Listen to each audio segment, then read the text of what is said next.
నేను మళ్ళీ రిపీట్ చేస్తున్నా, ఇక్కడున్న పిల్లలు, ఉపాధ్యాయులు, తల్లిదండ్రులు అనుసంధానం అవ్వాల్సిన అవసరం ఉంది. ప్రభుత్వం చేయాల్సిన బాధ్యత మేము నెరవేర్చాల్సిన బాధ్యత మేము చేస్తాం, ఎలాంటి సందేహం లేదు. కానీ మనం ప్రయోజకులుగా మారాలి. సమాజాన్ని మనం లీడ్ చేయాలంటే తల్లిదండ్రుల బాధ్యత కూడా చాలా ఉంది. ఈరోజు క్రమశిక్షణ పట్టుదల నాలో ఉందంటే దాని కారణం నా తల్లి భువనేశ్వరి గారు. చిన్న వయసు నుంచి మీ తల్లిదండ్రులు మిమ్మల్ని కొడతారో లేదు నాకు తెలియదు, కానీ చిన్నప్పుడు మా అమ్మ నన్ను కొట్టేది. ఒక్క చిన్న తప్పు చేసినా గట్టి కొట్టేది. ఇప్పుడు కూడా ఒక పదం అటు ఇటు తూలినా ఇమ్మీడియట్ గా నాకు మెసేజ్ పెడుతుంది, నువ్వు మాట్లాడి నాకు ఇష్టం లేదు, ఇట్లా నువ్వు మాట్లాడకూడదని ఇప్పుడు కూడా చెప్తాను. సో అందుకే తల్లిదండ్రుల బాధ్యత కూడా ఉంది. అందరినీ మేము అనుసంధానం చేశాం. ఇంతేకాకుండా నేను కూడా కోరేది, ఇక్కడున్న మీ అందరి నుంచి కొన్ని విషయాలు ఉన్నాయి. తెలుగు వాడక భాషల్లో కొన్ని పదాలు ఉంటాయి, దాంట్లో మహిళల్ని కించపరిచే విధంగా వాడే పదాలు కొన్ని ఉంటాయి.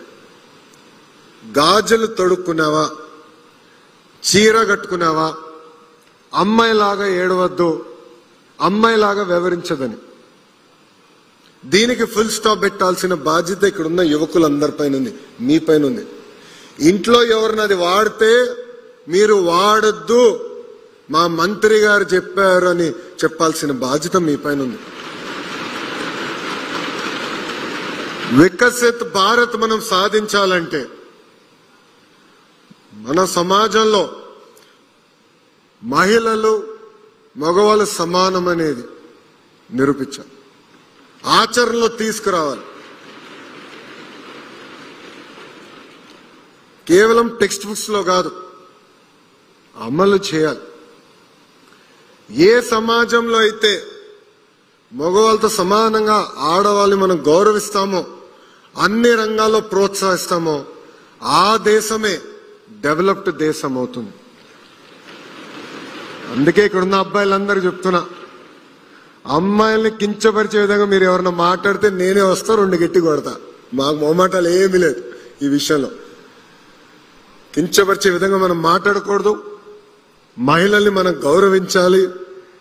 ఇది మనందరం ఒక బాధ్యతగా తీసుకోవాలని ఇక్కడ ఉన్న మిమ్మల్ని అందరినీ నేను కోరుతున్నాను. ఈరోజు అద్భుతంగా మీరందరూ చర్చించారు. సుమారుగా 45,000 ప్రభుత్వ పాఠశాలలో ఇది లైవ్ గా మిగతా విద్యార్థులందరూ చూస్తాం జరిగింది. ఇక్కడ రాలేకపోయారు కొంతమంది విద్యార్థులు, ఎందుకంటే మీతో చాలా మంది పోటీ పడ్డారు. వాళ్ళు కూడా ఫస్ట్ ర్యాంక్ వచ్చింది, మీకు తెలుసు వాళ్ళందరూ, కానీ వాళ్ళు రాలేకపోయారు. ఏం పర్వాలేదు, ప్రభుత్వం మెరుగైన అవకాశాలు మీకు కల్పిస్తుంది, ఒక అద్భుతమైన వేదిక మీకు ఏర్పాటు చేస్తుంది. అధైర్యపడాల్సిన అవసరం లేదని ఈ సభాముఖంగా వాళ్ళందరూ కూడా నేను తెలియజేసుకుంటున్నాను. ఇక్కడ ఉన్న పిల్లలందరినీ నేను ఒక విషయం కోరాలనుకుంటున్నా. ఎప్పుడైతే మీరు మాట్లాడాలనుకుంటారో క్లారిటీతో మాట్లాడండి, భయం అవసరం లేదు. మీ మనసులో ఒక ప్రశ్న ఉంది, ఆ ప్రశ్నకి సమాధానం రావాలనుకుంటే 1 కాదు 10 కాదు 100 సార్లు అడగాల్సిన బాధ్యత మీ పైన ఉంది. చర్చిద్దాం, కానీ చర్చ అనేది ఫ్యాక్ట్స్ తో చర్చ జరగాలి, ఫ్రస్ట్రేషన్ తో కాదు.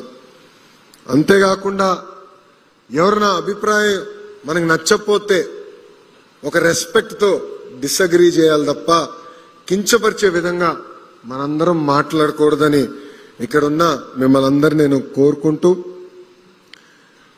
నేను ఇక్కడ మాట్లాడడానికి వచ్చే ముందులా మా వాళ్ళు నాకు నా కాపీ ఇచ్చారు. ఈ కాపీ నాకు చాలా సెంటిమెంటల్ కాపీ, ఎందుకంటే నేను యోగలం పాదయాత్ర ప్రారంభించినప్పుడు ఈ కాపీ పట్టుకుని నేను నడిచా. ఎందుకు నడిచానంటే వెరీ ఇంట్రెస్టింగ్, ఇక్కడ చాలా నీట్ గా right to freedom, article 19, protection of certain rights regarding freedom of speech. All citizens shall have the right to freedom of speech and expression, to assemble peacefully without arms, to form associations or unions, to move freely throughout the territory of India, to realize and settle in any part of